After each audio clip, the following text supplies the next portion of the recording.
Hey everyone, Assalamualaikum. Hope you all are doing good. This is me, Baby Najnin.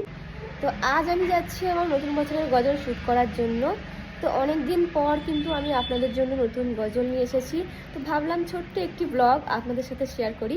তো অনেক দিন ধরে আপনাদের নতুন কোনো গজল দিতে পারিনি, তার জন্য আমি খুবই দুঃখিত। তো আজকে ফাইনালি আমি নতুন বছরের গজল শ্যুট করার জন্য বেরিয়ে পড়েছি।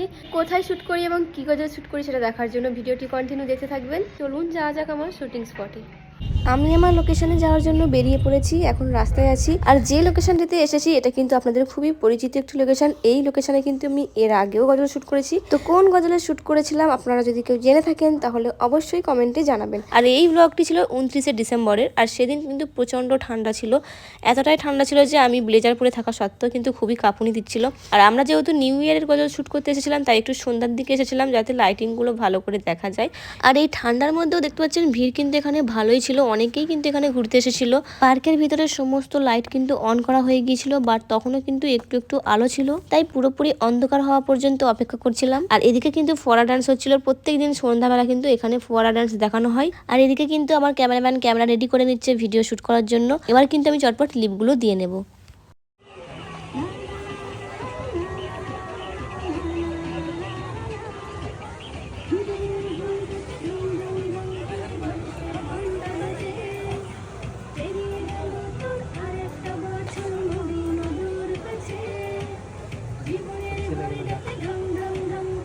আর এদিকে দেখতে পাচ্ছেন আমার ভিডিও শ্যুট করার সময় অনেকেই এখানে শুটিং দেখার জন্য জমে গিয়েছিল। তাদের মধ্যে অনেকেই আমার অডিয়েন্স ছিল যারা কিনা আমার ভিডিও ক্যাপচার করছিল তাদের নিজস্ব ফোনে। যেহেতু তারা আমার ভিউয়ার্স তাই ভিডিও শ্যুট করছিল বলে কিছুই বলিনি।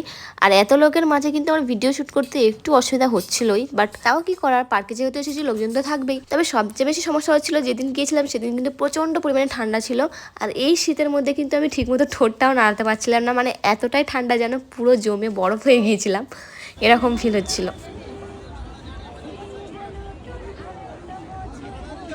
ফাইনালি কোনো রকমভাবে শ্যুটটা কমপ্লিট করে রওনা দিলাম বাড়ির পথে, এবং রাস্তায় যাওয়ার সময় একটু রেস্টুরেন্টে ঢুকেছিলাম, সেখান থেকে খাওয়া দাওয়া শেষ করে চলে গিয়েছিলাম বাড়ি। আজকের ব্লগটি এই পর্যন্ত। সবাই ভালো থাকবেন, সুস্থ থাকবেন, আল্লাহ হাফেজ।